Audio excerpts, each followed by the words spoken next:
Welcome to another edition of Monday Magic Moments. Hope you are well. Well, up here in lovely Byron Bay, Lennox Head, it's certainly been an interesting few days with good old Cyclone Alfred hitting the shores over the weekend.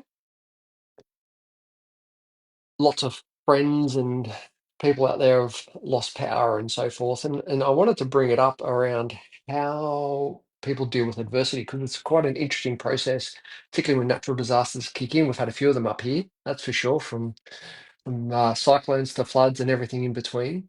And adversity is an interesting topic because there's many different ways that we can view it, and there's many different ways that we can respond to it.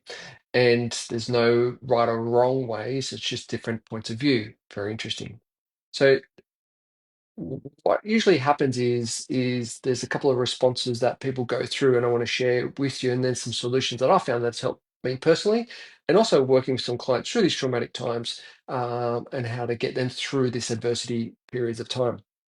Usually what happens is why people respond to this adversity is usually three things that I've found and I've come to realize is one is past trauma and past triggers, particularly up here with the 2022 floods. Very traumatic for a lot of people. And so when you see a lot of rain, when you see flash flooding, a lot of the time that is past trauma and triggering for people, right? Which is totally understandable. So that's one usually is looking at past trauma and past triggers. Another aspect of adversity is the environment. You can see through just watching the news and the news bulletins the amount of fear that's driven um, towards these events, which sometimes is understandable, but sometimes it can be a little bit too fear driven. Family and friends and your environment around that aspect of what's feeding that frenzy and that adversity. Where are you getting information from? So that's the second part is your environment, and the third one is your perspective, your outlook. Sometimes we're glass half full, sometimes we're at glass empty. So it's the ability to look at where is it, are we dealing with an optimistic or pessimistic viewpoint and outlook? And I want to share a classic example of a good mate of mine going through this and lives up the road and his wife's away, had no power, flooded in, trees were coming down, had to rescue his dad. So his dad was living with him, and his outlook, and he went through these three different things, and not to the order, but just having conversations with him is like, understood what was going on, so was actually in the moment.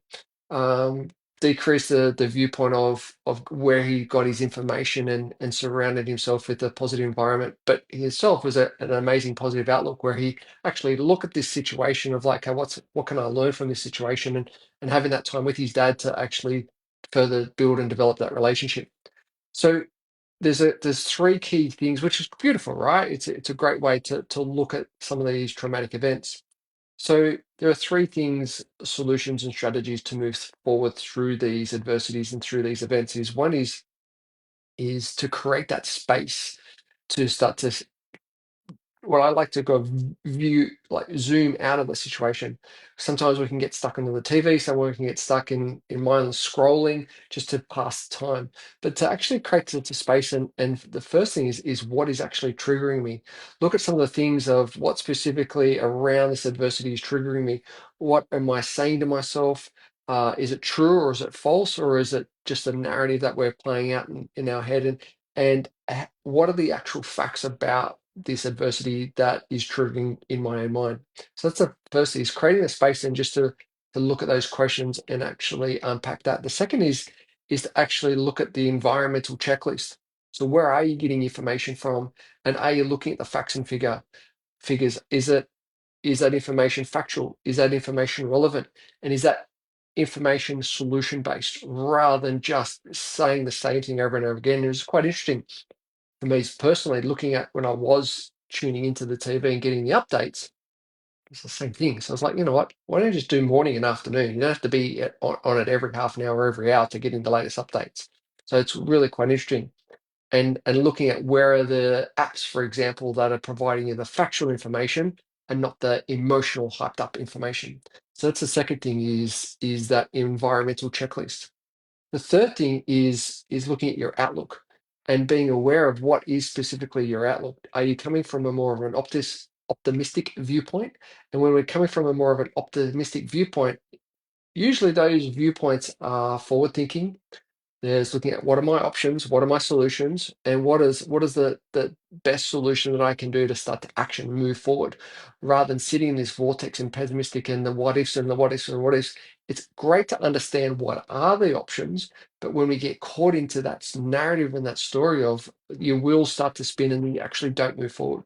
So there's three solutions of creating some space, environmental checklist, and what is the outlook, the optimistic outlook for you to move forward. So hope that helps. Keep smiling. You'll get through this. Keep breathing. I look forward to speaking to you soon. Bye for now.